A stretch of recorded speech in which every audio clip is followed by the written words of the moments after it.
الحمدللہ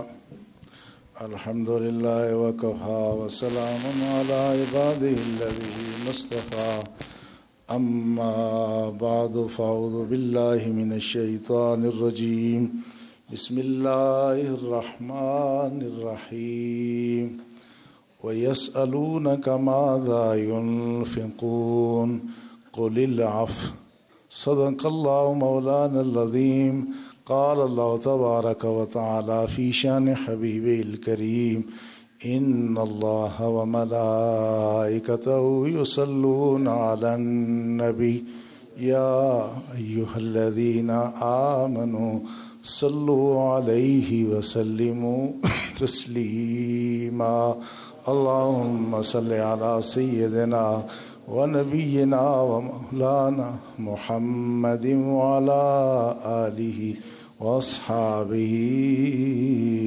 اجمعین۔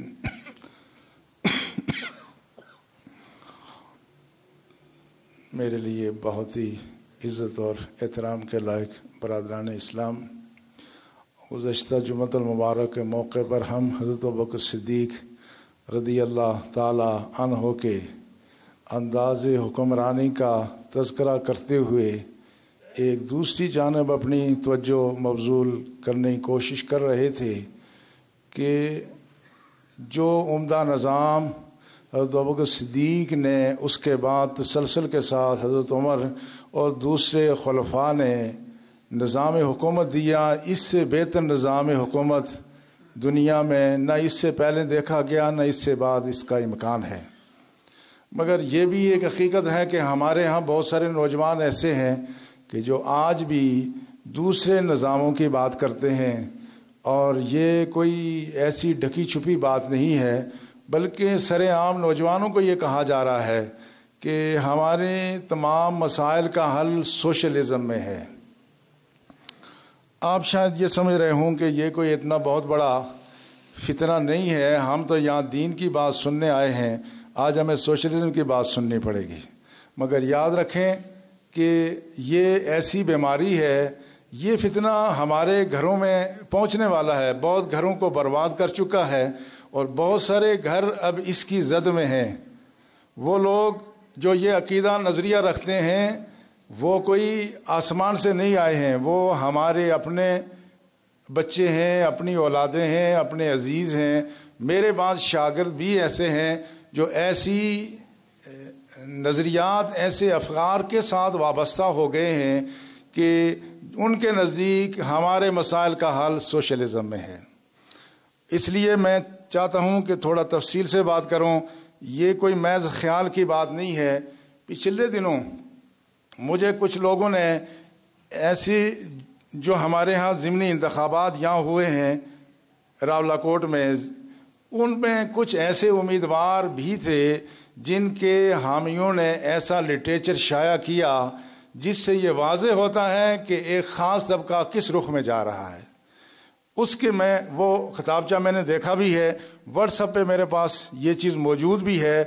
اس میں وہ اپنے لیڈر کے بارے میں لکھتے ہیں کہ ہمارا یہ انقلابی لیڈر جو ہے اس کا تعلق اس قبیلے سے ہے جن میں شری رام، حضرت عیسیٰ، محمد رسول اللہ حسین، مارکس، لینن، نیلسن منڈیلا، ماؤ زے تونگ، فیڈل کاسٹرو ہیں۔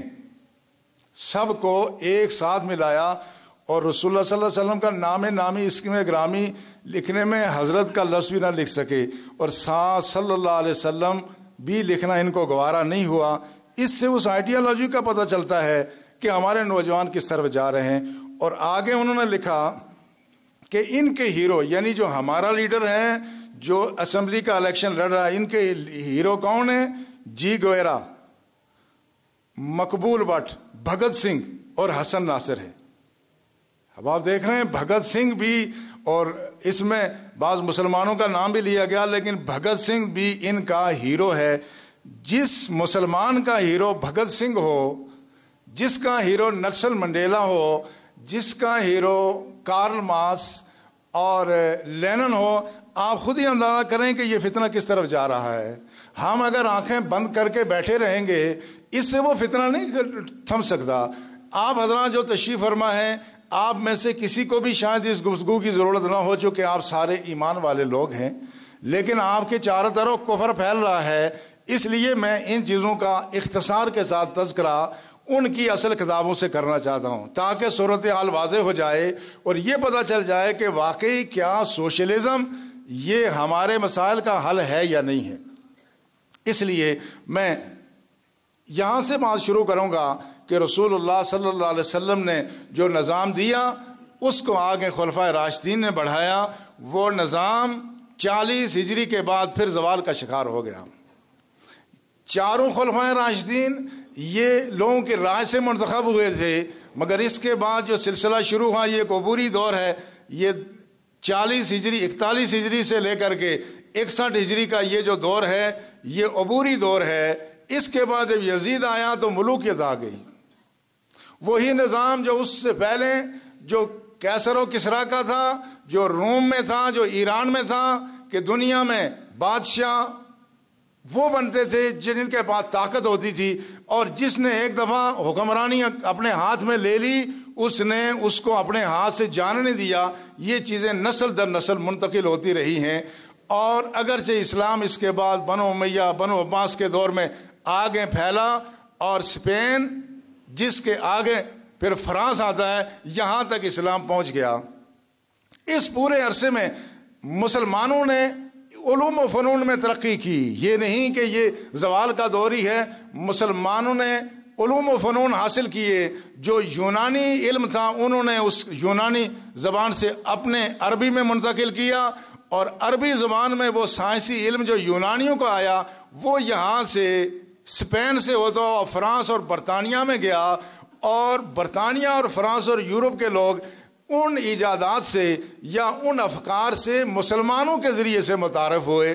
لیکن اسپین کا بھی جو نظام حکومت تھا وہ شورائیت والا نہیں تھا، وہاں بھی خاندانی حکومتیں ہی تھیں۔ تو یہ جو صورتحال ہے اس کا نتیجہ یہ ہوا کہ اگر یہ خلافت کا نظام برقرار رہتا جس کو بچانے کے لیے امام حسین رضی اللہ تعالی عنہ نے عظیم قربانی دی، تو جب یہ نظام اسپین تک پہنچا تھا تو یہ بہت جلد پورے یورپ میں پھیلتا، لوگوں کو پتہ چلتا کہ ایک طرف تو خاندانی بادشاہت ہیں، دوسری طرف عوامی جمہوریتیں ہیں، اور عادل منصف مزاج اور دیانتدار حکمران ہیں۔ لیکن مسلمان اگرچہ علوم و فنون میں یہ جو 12ویں 13ویں صدی عیسوی کا دور ہے، مسلمان علوم و فنون میں عروج پر تھے۔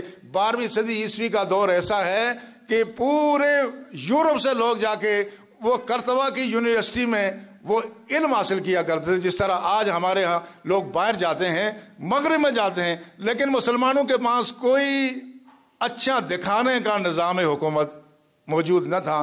اس کے ساتھ ساتھ جو آگے مغرب کی سرزمین تھی اس میں تو عرصے سے خاندانی حکومتیں آ رہی تھیں، اس میں اتنے ظلم ہوئے۔ یہ جو دور ہے آگے 11ویں صدی سے 15ویں صدی کا، اس کو مغرب کے لوگ کہتے ہیں یہ تاریک دور ہے۔ یہ اتنا تاریک تھا کہ اس زمانے میں جو ان کے مذہبی پاپائیے تھی، جو پوپ تھا، کہا جاتا ہے پوپ ایک زمانے میں یورپ کا سب سے بڑا ذمہ دار تھا۔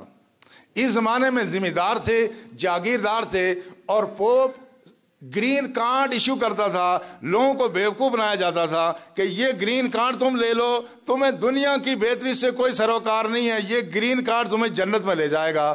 اور یہاں تک صورتحال ایسی پہنچی کہ پھر برطانیہ اور فرانس میں، فرانس کے بازاروں میں انسانی گوشت بکا، برطانیہ کے بازاروں میں انسانی گوشت بکا۔ اس حد تک اس انسانیت پر ظلم اور ستم روا رکھا گیا۔ یہ انتہائی تاریک دور ہے، اور یہ غالباً 1452 کی بات ہے جب رومن امپائر کو زوال آیا تو پھر تھوڑا سا یہ ظلم کم ہونا شروع ہوا، تھوڑا سا یہ ظلم کم ہوا، کرتے کرتے کرتے اب آگے لوگ علم و فن کی طرف بڑھے، لوگوں نے بہت قربانیاں دی۔ کہا جاتا ہے 4 لاکھ اہل علم کو پھانسی دی گئی اس دور میں۔ مسلمانوں کا رویہ اور پوپ کا رویہ، ان کا رویے میں فرق ہے۔ لوگ اس بات کو سمجھنے سے قاصر ہیں۔ لوگ سمجھتے ہیں کہ جس طرح پوپ نے اور چرچ نے اور کلیسا نے اہل علم کو پھانسیاں دی، مسلمانوں میں جو دور انتہائی برا اس اعتبار سے تھا کہ اس میں بدترین ملوکیت اور بادشاہ تھی، مسلمانوں نے علم کے دروازے بند نہیں کیے۔ یہ بنو امیہ کا دور ہو، بنو عباس کا دور ہو، علم پھیلتا رہا مگر نظام حکومت آگے نہ بڑھ سکا۔ اس میں آگے چلتے چلتے جب یہ غالباً 1799 کی بات ہے، جب فرانس میں انقلاب آیا، سیاسی انقلاب آیا، تو تھوڑی سی امید لگ گئی کہ اب حالات بہتر ہو جائیں گے۔ اس کے فوراً بعد صنعتی انقلاب شروع ہو گیا اور بجلی سے مشینیں چلنی شروع ہو گئیں، اور کرتے کرتے یہ ہوا کہ وہ جاگیردارانہ نظام ختم ہونے لگا، اب فیکٹریاں اور کارخانے لگنے شروع ہو گئے۔ جب فیکٹریاں اور کارخانے لگنے شروع ہو گئے تو اس دور میں پھر وہی سرمایہ دار، وہی جاگیردار تھے، اب ان میں سے بہت ساروں نے جو پہلے جاگیروں کے ذریعے سے کسانوں پر ظلم کرتے تھے، انہوں نے اب فیکٹری اور کارخانے شروع کر دیے، اب مزدوروں پر ظلم ہونا شروع ہو گیا۔ اب مزدور کو کسی کو 12 گھنٹے، کسی کو 16 گھنٹے، 20 گھنٹے تک بھی مزدوروں کو کام کرنا پڑتا تھا۔ اب جو فکر رکھنے والے لوگ تھے انہوں نے محسوس کیا کہ یہ تو یہ ہوا آسمان سے گرا، شعور میں اٹکا، پہلے جاگیردارانہ نظام تھا اس میں غریب پستا تھا، اب یہ سرمایہ دارانہ نظام آ گیا، اب یہاں کا سرمایہ دار، فیکٹری کا مالک، کارخانے کا مالک مزدور پر ظلم ڈھا رہا ہے۔ یہ 19ویں صدی کے یہ ابتدائی دور کی بات ہے کہ جس میں جرمنی میں ایک شخص پیدا ہوا جس کو کہتے ہیں کارل مارکس۔ جرمنی میں یہ شخص پیدا ہوا اور یہ تھا بنیادی طور پہ یہودی، اس کے آبا و اجداد وہ یہودیت سے تعلق رکھتے تھے، کہتے اس کا باپ عیسائی ہو گیا تھا۔ یہ وہ شخص تھا جس نے خود بھی بہت غربت دیکھی، اور جو غربت دیکھے غریب کا احساس اسی کو ہو سکتا ہے۔ امیر سے کہیں روٹی نہیں ملتی تو وہ کہتا ہے روٹی نہیں ملتی تو کیک کھا لو، ڈبل روٹی کھا لو، چونکہ اس کو پتہ نہیں ہے کہ جس کو روٹی نہیں ملتی وہ کیک اور ڈبل روٹی نہیں کھا سکتا۔ آدمی یہ غریب گھرانے کا تھا، اور اس نے جب یہ برطانیہ یہ مختلف ممالک میں رہا، حکومتیں اس کو ملک بدر کرتی رہیں، کرتے کرتے یہ برطانیہ میں گیا۔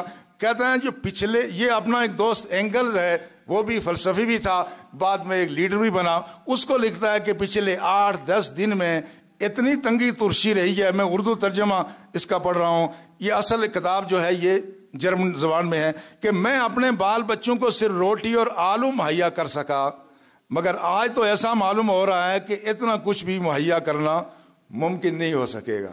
مگر یہ تو اس کی غربت تھی، لیکن کرتے کرتے غربت کے ساتھ ساتھ لگتا یہ ہے کہ وہ اپنے سماج سے ہی نالاں نہیں تھا، بلکہ وہ خدا سے بھی کوئی روٹھا لگتا ہے۔ اس کے بعد اسی صفحہ کے صفحہ 30 پہ لکھا ہوا ہے، ایک مرحلے پہ اس نے کہا مجھ پر وہی مصائب پڑے ہیں جو ایوب پر پڑے تھے۔ ایوب سے مراد کون؟ حضرت ایوب علیہ السلام۔ گو میں اس کی طرح، ان کی طرح خدا سے ڈرنے والا آدمی نہیں ہوں، یعنی مصیبتیں تو مجھ پر ایوب علیہ السلام کی طرح سے پڑی، مگر میں ایوب کی طرح سے خدا سے ڈرنے والا، یعنی وہ خدا سے ڈرتا تھا، میں خدا سے ڈرتا نہیں۔ اس کے مزاج کا اگر آپ اندازہ لگا لیں کہ یہ کس انداز سے سوچ رہا ہے۔ بہرحال اس نے جو کچھ بھی کہا، اس نے جب یہ برطانیہ گیا تو برطانیہ میں جانے کے بعد یہ وہاں پر برٹش میوزیم لائبریری، جس میں مجھے بھی جانے کا اتفاق ہوا، یہ دنیا کی بہت عظیم ترین لائبریری بھی ہے، میوزیم بھی ہے، دنیا کی تاریخ یہاں محفوظ ہے۔ اس نے 35 سال یہ برطانیہ کی برٹش میوزیم لائبریری میں بیٹھ کر کے اس نے تحقیق کی۔ 35 سال جس کرسی پہ بیٹھ کے یہ پڑھتا رہا، آج برٹش میوزیم میں وہ کرسی بھی وہاں موجود ہے۔ 35 سال کی تحقیق کے بعد اس نے جو نتیجہ اخذ کیا وہ یہ تھا کہ اصل مسئلہ کہاں آ رہا ہے۔ وہ کہہ رہا تھا کہ مزدور جو کام کرتا ہے اس کے کام کی پوری اجرت مزدور کو نہیں ملتی، بلکہ وہ جو اجرت اس کو ملنی چاہیے تھی وہ کارخانہ دار مارتا ہے، اور اس کے نتیجے میں کارخانہ دار روز بروز اس کے سرمایہ میں اضافہ ہو رہا ہے۔ اس لیے اس نے اپنی اس کتاب کا نام بھی داس کیپٹل رکھا ہے، یعنی زر اضافی۔ اس کا کہنا یہ تھا کہ محنت کرتا ہے مزدور، اور اس محنت پر پلتا کون ہے؟ کارخانہ دار، فیکٹری والا، سرمایہ دار پلتا ہے۔ اس نے یہ تصور دیا کہ اگر یہ ذاتی ملکیت ختم کر دی جائے، اور اس کا یہ خیال تھا کہ شاید ابتدا میں ذاتی ملکیت نہیں ہوتی تھی، اجتماعی ملکیت ہوتی، یہ بعد کی پیداوار ہے۔ اس نے 2 نظریات دیے۔ پہلا نظریہ یہ تھا کہ ذاتی ملکیت نہیں ہونی چاہیے، تو پھر کیا ہونا چاہیے؟ اس نے کہا یہ ہونا چاہیے کہ یہ ساری ملکیت یہ ریاست کی ملکیت ہونی چاہیے، اور مزدور اور کسان یہ مل کر کے ایک اپنی کمیٹی بنائیں اور وہ کمیٹی آگے نظام حکومت چلائے، اور تاکہ وہ سمجھ رہا تھا کہ اگر ریاست بنی تو پھر بھی یہ بھی ظلم و ستم ڈھائے گی، اس سے انصاف نہیں ہو سکے گا۔ یہ اس کا تصور تھا کہ اگر ایسا ہو جائے دنیا میں کسی کی ذاتی ملکیت نہ ہو اور اجتماعی ملکیت، ساری چیزیں ریاست کی ملکیت ہوں، لوگ اپنا کام کریں، ان کی ضرورت پوری ہوتے رہے، تو اس کے نتیجے میں نہ سرمایہ ہوگا اور نہ اس کے نتیجے میں فتنہ پھیلے گا۔ اس کتاب کے دیباچے میں اس نے سرمایہ کے لیے، پیسے کے لیے لکھا، اس نے لکھا کہ سرمایہ دنیا میں سرتپا انسانیت کے ایک ایک عضو کو خاک و خون میں لتھڑا کر آیا ہے۔ اس کا خیال یہ تھا کہ سرمایہ آتا کہاں سے ہے؟ وہ کہہ رہے ہیں غریب کے ایک ایک عضو سے یہ خون چوستا ہے، اس کے بعد سرمایہ دار سرمایہ جمع کرتا ہے۔ یہ اس کا تصور تھا، یہ تصور دنیا میں مقبول ہوا۔ پھر بعد میں آگے چل کے لینن اور اس کے بعد اسٹالن یہ اس فلسفے کو لے کے آگے بڑھے، اور اس کے بعد روس میں 1917 میں انقلاب آ گیا۔ روس میں 1917 کا انقلاب آیا۔ یہ جب انقلاب آیا تو دنیا کو بڑی خوشی ہوئی کہ ایک ایسا انقلاب آ گیا ہے کہ اب مزدور کے وارے نیارے ہو جائیں گے، اب مزدور کے ساتھ کوئی ظلم نہیں کرے گا، اور وہ جو کمائے گا اس کی ساری کمائی اس کو ملے گی۔ اقبال بھی اس زمانے میں، یہ سوشلزم کا ابتدائی دور تھا، تو اقبال نے بال جبریل میں لینن کا ایک پیغام خدا کے حضور تصور میں پیش کیا۔ یعنی یہ وہ زمانہ تھا کہ اقبال سوشلزم سے بھی نا امید نہیں تھے، وہ سمجھتے تھے کہ شاید یہ اس کی وجہ سے مغربی دنیا میں کوئی انقلاب آ جائے، تو اس کے بعد یہ بال جبریل کی نظم ہے خدا کے حضور، لینن خدا کے حضور، اور اس میں لینن کا وہ ایک ترجمانی کرتے ہیں خدا کے حضور، وہ کہتے ہیں ظاہر میں تجارت، یعنی یہ جو مغرب میں اب جو صنعتی دور ہے اس میں تجارت کیا ہے؟ کہتا ہے ظاہر میں تجارت ہے، حقیقت میں جوا ہے، سود ایک کا لاکھوں کے لیے مرگ مفاجات۔ یہ لینن کا پیغام اللہ کے حضور عالم تصور میں وہ پیش کرتے ہیں، اور پھر وہ کہتے ہیں رب سے مخاطب ہو کے تو قادر و عادل ہے مگر تیرے جہاں میں ہیں تلخ بہت بندہ مزدور کے اوقات۔ تو قادر و عادل ہے مگر تیرے جہاں میں ہیں تلخ بہت بندہ مزدور کے اوقات۔ پھر اقبال آخر میں کہتے ہیں کب ڈوبے گا سرمایہ پرستی کا سفینہ، دنیا تیری منتظر ہے روز مکافات۔ اقبال بھی امید لگا بیٹھے کہ شاید کوئی تبدیلی آ جائے اور جو مزدور کے ساتھ جو ظلم ہو رہا ہے یہ ظلم ختم ہو جائے۔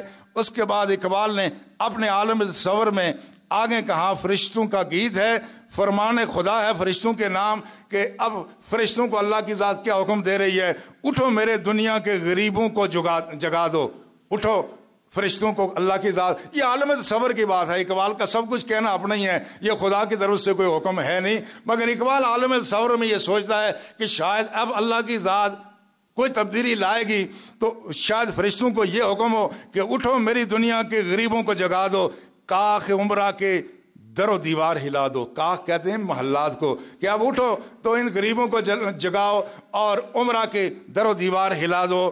اور وہ شعر جو مشہور بھی ہے، سلطانی جمہور کا آتا ہے زمانہ، جو نقشے کو ہن تم کو نظر آئے مٹا دو، پرانا نقشہ مٹا دو۔ وہ مشہور شعر اقبال کا، جس کھیت سے دہقاں کو میسر نہیں روزی، اس کھیت کے ہر خوشہ گندم کو جلا دو۔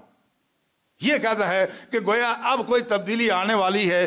اور پھر اس کے بعد اقبال نے اس پر امید لگائی تھی، لیکن اس کے بعد آگے چل کے اقبال کو محسوس ہو گیا کہ جو انقلاب ہم سمجھ رہے تھے کہ یہ مزدور کا انقلاب ہوگا، یہ انقلاب شاید کبھی آ نہیں سکے گا۔ اقبال کو محسوس ہو گیا۔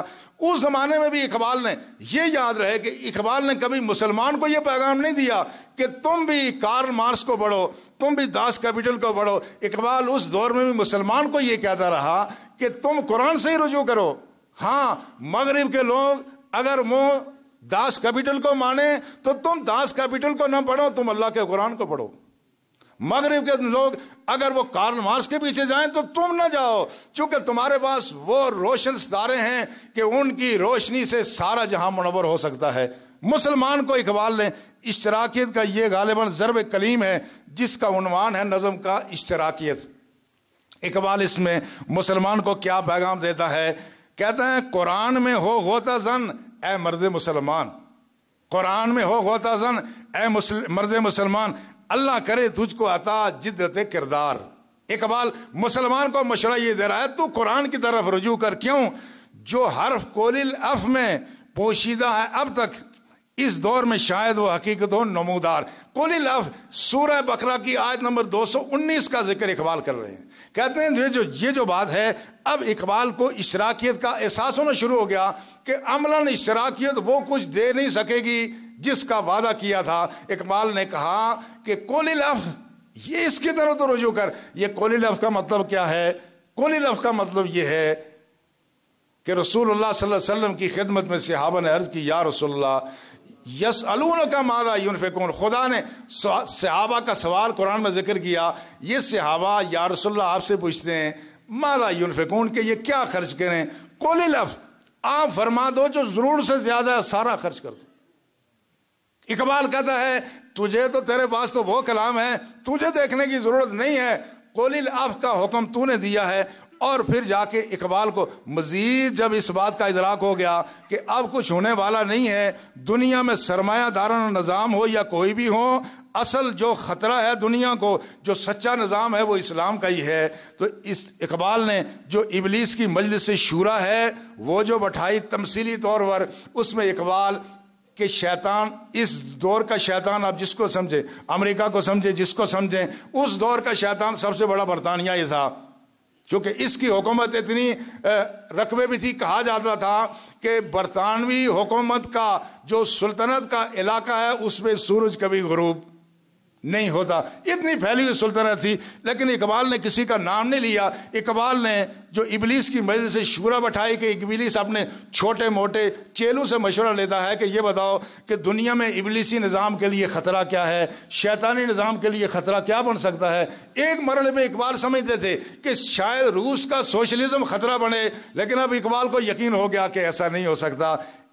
ابلیس نے اپنے سارے حواریوں سے مشورہ لیا اور آخر میں کہا تم سارے بیوقوف ہو سارے نادان ہو. مجھے بڑی امید تھی کہ تم کوئی شیطانی نظام دنیا میں غالب کرو گے مگر تمہاری عقل بڑی محدود ہے. تم بات کو سمجھ نہیں رہے ہو. تم کوئی اور خطرے بتا رہے ہو خطرہ اصل میں کوئی اور ہے.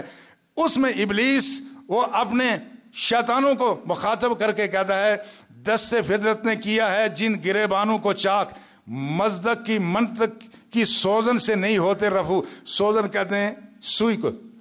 کہتے ہیں کہ جن کو جو گریبان چاک ہو چکے ہیں وہ مصدق اس کو نہیں سی سکا. اچھا مصدق کیا چیز ہے؟ اقبال اشراکیت کو مصدق کہتا ہے. یہ مصدق یہ ایران میں ایک شخص اٹھا تھا جس کا خیال یہ تھا کہ یہ جو زر زمین اور زن ہے نا یہ فتنے کا باعث ہے. لہذا کسی کی ایک بیوی نہیں ہونی چاہیے کسی کی دولت اپنی نہیں ہونی چاہیے کسی کا گھر نہیں ہونا چاہیے پیسہ نہیں ہونا چاہیے. یہ مصدق کا خیال تھا کہ دولت عمارت مکان اور بیوی یہ مشترک ہیں جو چاہے اس سے استفادہ کر لے. اقبال نے کہا وہ بڑا شیطان یہ کہتا ہے کہ نہیں یہ کام نہیں ہو سکتا یہ ان کے بس کی بات نہیں ہے.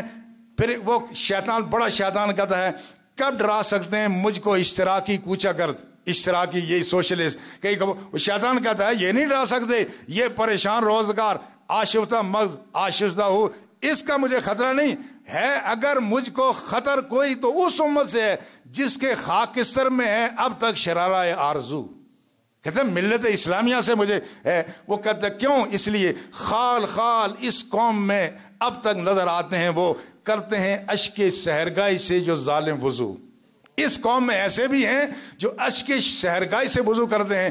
ہم اس کا عربی میں ترجمہ پڑھ رہے تھے. الازہر یونیورسٹی کے پروفیسر تھے اسلامی یونیورسٹی میں انٹرنیشنل اسلامی یونیورسٹی میں. جب اس شعر کو انہوں نے پڑھا تو وہ ہم سے پوچھنے لگے کہ یہ اقبال کیا کہنا چاہتا ہے کہ کیا وہ رات کو اٹھتے ہیں تو پانی نہیں ملتا تو وہ وضو کرتے ہیں اشک سحرگاہی سے کیا مراد ہے.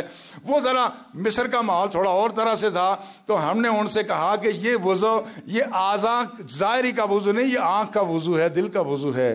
اقبال کہتے ہیں اس قوم میں اب بھی وہ موجود ہیں جو سحری کو اٹھ کر کے اشک سحرگاہی سے اپنی آنکھوں اور دل کا وضو کرتے ہیں. مجھے شیطان کہتا ہے مجھے خطرہ ان سے ہے.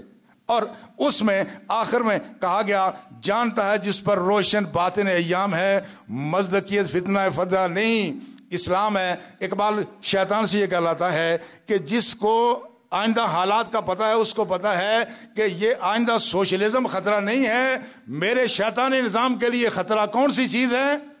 وہ اسلام ہے. اقبال نے جو بات کہی تھی اس کے بعد وہی چیز صحیح ثابت ہوئی. پہلے لینن کا اقتدار آیا، وہ اقتدار میں 1917 میں جب انقلاب آیا تو 17 سے غالباً 24 تک لینن رہا. اس کے بعد پھر اسٹالن، یہ کمیونسٹ پارٹی کا جنرل سیکرٹری تھا، سن 1941 سے 1953 تک یہ آدمی اقتدار میں رہا.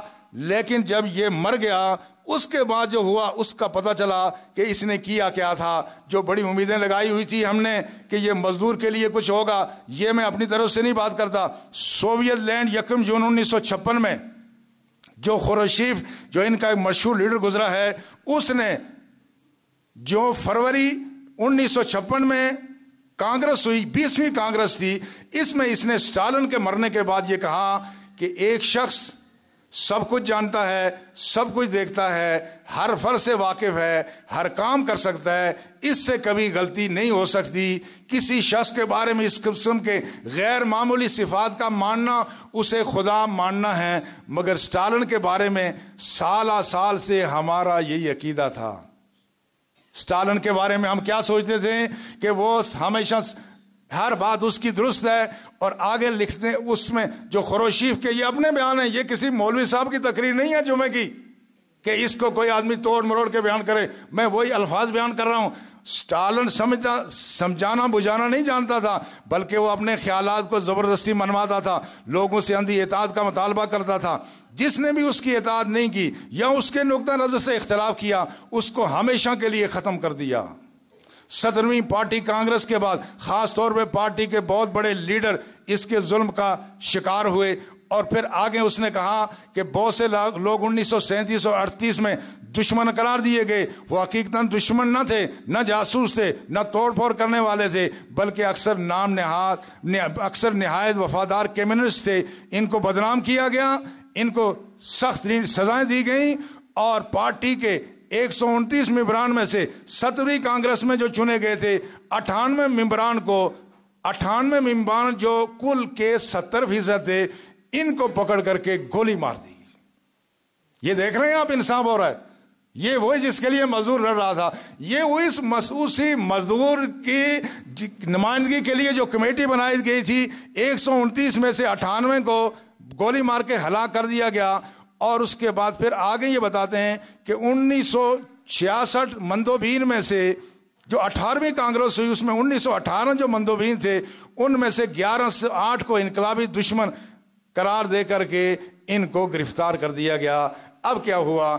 جس پر لوگ آس لگائے بیٹھے تھے اور جس کے لیے 35 سال کارل مارکس جا کے بیٹھا تھا برٹش میوزیم کی لائبریری میں کہ میں کوئی نسخہ تلاش کروں گا، وہ نسخہ کارگر ثابت نہ ہوا.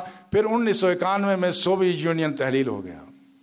جب یہ تحلیل ہوا اس کے بعد پتا چلا کہ جو لوگ مزدور کے حق کی بات کرتے تھے ان سب نے، ان دنوں میں برطانیہ میں تھا تو پتا چلا کہ لندن میں پراپرٹی جتنی ہے، جتنے وہاں کی پراپرٹیز کی وہاں قیمتیں بڑھ گئی ہیں، جائیداد کی قیمتیں بڑھ گئی ہیں. کیوں بڑھ گئے؟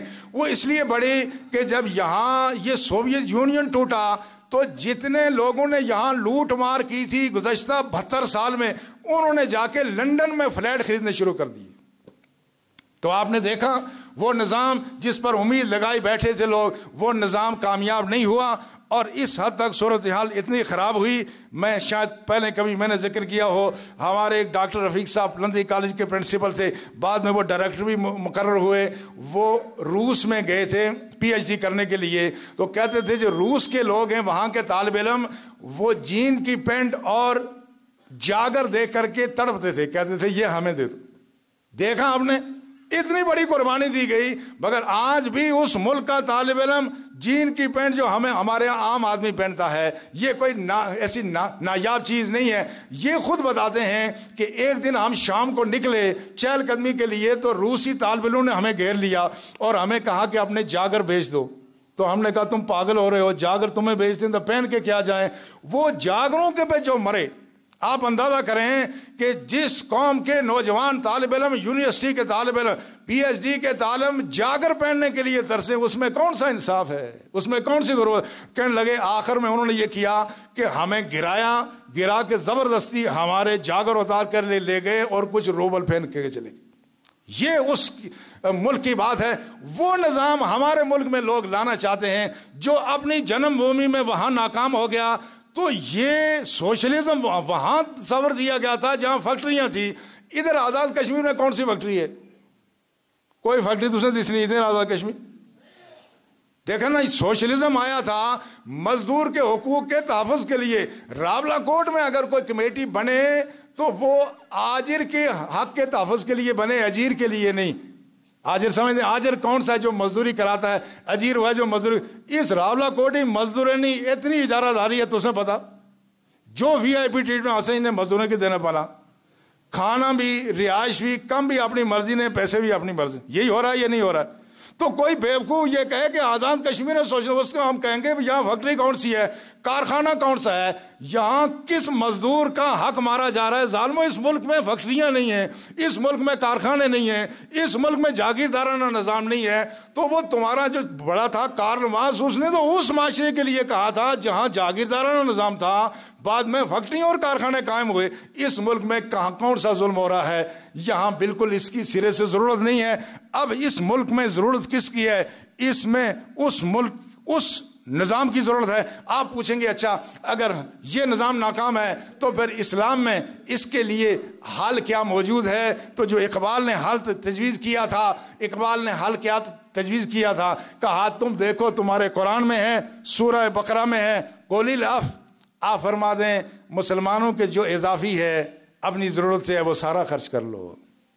اور پھر سورہ حشر کی وہ آیت، سورہ حشر کی آیت ہے کہ اسلام کی پالیسی کیا ہے، یہ تفصیل تو میں بعد میں عرض کروں گا۔ آج صرف وہ آیت پڑھتا ہوں کہ جس میں اللہ نے فرمایا تمہارا معاشی نظام کیسے ہونا چاہیے۔ رسول اللہ صلی اللہ علیہ وسلم کو ارشاد ہے، فرمایا کہ لا یکون دولتم بین الاغنیاء منکم، اے حبیب صلی اللہ علیہ وسلم آپ معاشی نظام ایسا بنانا جس میں دولت چند ہاتھوں میں مرتکز نہ رہے، دولت کی گردش ہوتی رہے۔ تو وہ بات جو تمہارے کارل مارکس نے، لینن نے کی تھی، انہوں نے عملاً وہ نہیں کیا، انہوں نے مزدور کو لوٹا، کسان کو لوٹا، مگر رسول اللہ صلی اللہ علیہ وسلم نے جو نظام دیا یہ محض نظام ہی نہیں ہے، اس میں عمل بھی ہوا ہے، اور اس میں آگے اللہ جل شانہ ان بندوں کی تعریف بھی کرتے ہیں، فرماتے ہیں کہ اس میں محمد صلی اللہ علیہ وسلم نے جو لوگ تیار کیے وہ کیسے ہیں۔ فرمایا یؤثرون علی انفسہم ولو کان بہم خصاصہ، ایسے لوگ تیار کیے ہیں کہ جو اپنی ضرورتوں پر دوسروں کی ضرورتوں کو ترجیح دیتے ہیں۔ اس ملت کا خمیر یہ ہے، اس ملت کا مزاج یہ ہے۔ رسول اللہ صلی اللہ علیہ وسلم نے مختصر دور میں ایسے لوگ تیار کیے جو اپنا پیٹ کاٹ کر کے دوسرے کو دیتے تھے۔ وہ مشہور حدیث یہ یؤثرون علی انفسہم ولو کان بہم خصاصہ، یہ آیت اس سے متعلق بھی ہے کہ ایک شخص کاشان نبوت میں حاضر ہوا، کہا یا رسول اللہ بھوکا ہوں، آپ نے گھر سے معلوم کرایا کوئی کھانے کو ہے؟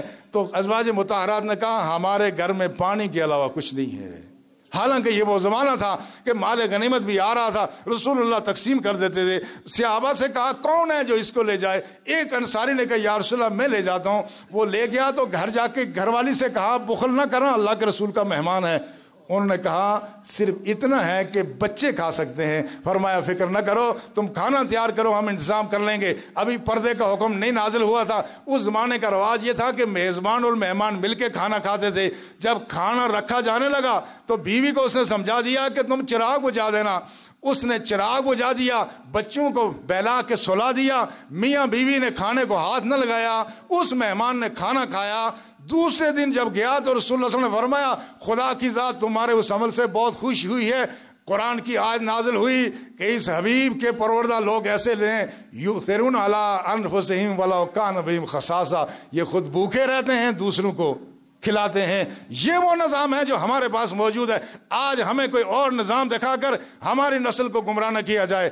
ہم اس بات کی ہرگز اجازت نہیں دیں گے کہ آج دوسروں کے نظریات یہاں جو اپنے جنم بھومی میں جو ناکام نامراد ہوئے، جن کے مجسموں پر 1991 میں خود روسیوں نے جوتے مارے، جن پر وہاں کیچڑ اور گند پھینکا گیا، تم ان کی تعلیمات آ کے ہمارے معاشرے میں دیتے ہو، اور اس سرزمین میں جہاں ہمارے غازیوں نے، ہمارے شہیدوں نے اپنے لو اور خون دے کر کے یہ ملک آزاد کرایا ہے، اس بات کی یہاں ہرگز اجازت نہیں ہوگی۔ اگلے جو میں بتاؤں گا کہ رسول اللہ صلی اللہ علیہ وسلم نے جو نظام دیا اس کی کتنی بہاریں اور کتنی برکتیں تھیں۔ اللہ ہمیں اس نظام کو اپنانے، انفرادی اور اجتماعی زندگی میں اپنانے کی توفیق عطا فرمائے۔ وما علینا